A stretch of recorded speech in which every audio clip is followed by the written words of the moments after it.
In 1969, there was a Minnesota court case involving a man named Jerome Daly, who was challenging the foreclosure of his home by the bank which provided the loan to purchase it.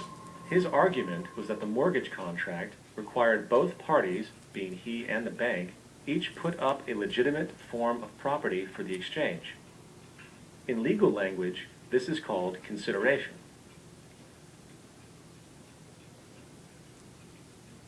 Mr. Daly explained that the money was, in fact, not the property of the bank, for it was created out of nothing as soon as the loan agreement was signed. Remember what modern money mechanics stated about loans? What they do when they make loans is to accept promissory notes in exchange for credits. Reserves are unchanged by the loan transactions, but deposit credits constitute new additions to the total deposits of the banking system. In other words, the money doesn't come out of their existing assets.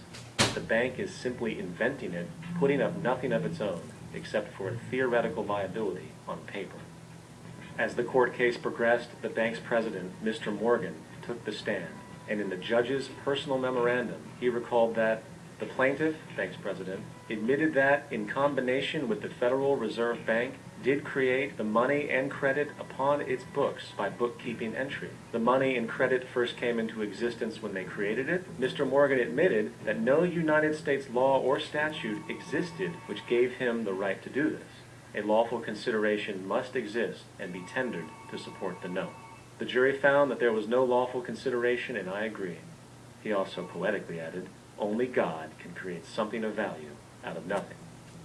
And upon this revelation, the court rejected the bank's claim for foreclosure, and Daly kept his home. The implications of this court decision are immense.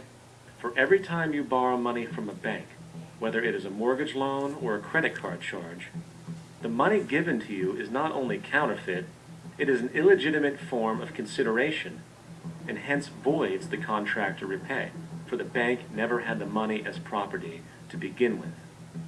Unfortunately, such legal realizations are suppressed and ignored, and the game of perpetual wealth transfer and perpetual debt continues.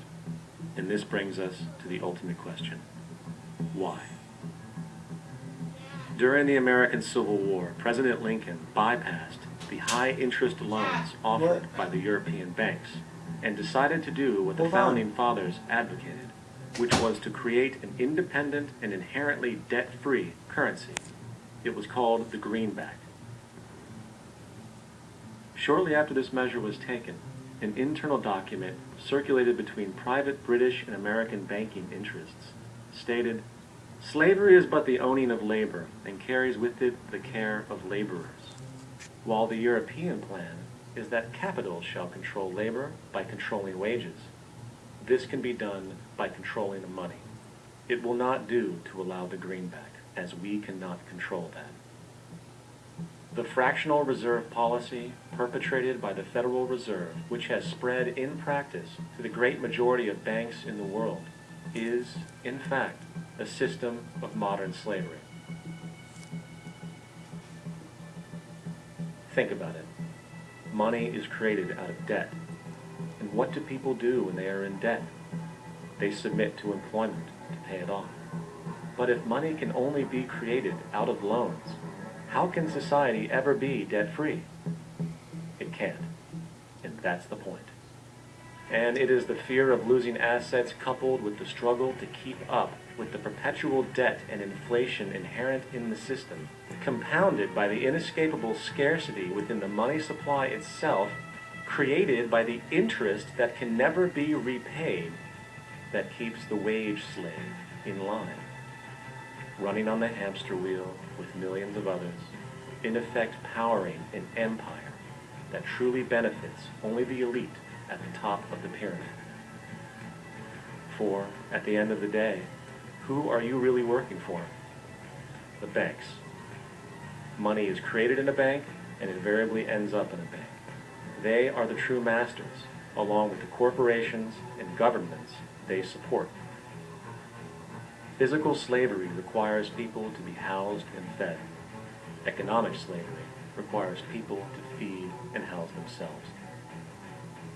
It is one of the most ingenious scams for social manipulation ever created, and at its core, it is an invisible war against the population. Debt is the weapon used to conquer and enslave societies, and interest is its prime ammunition.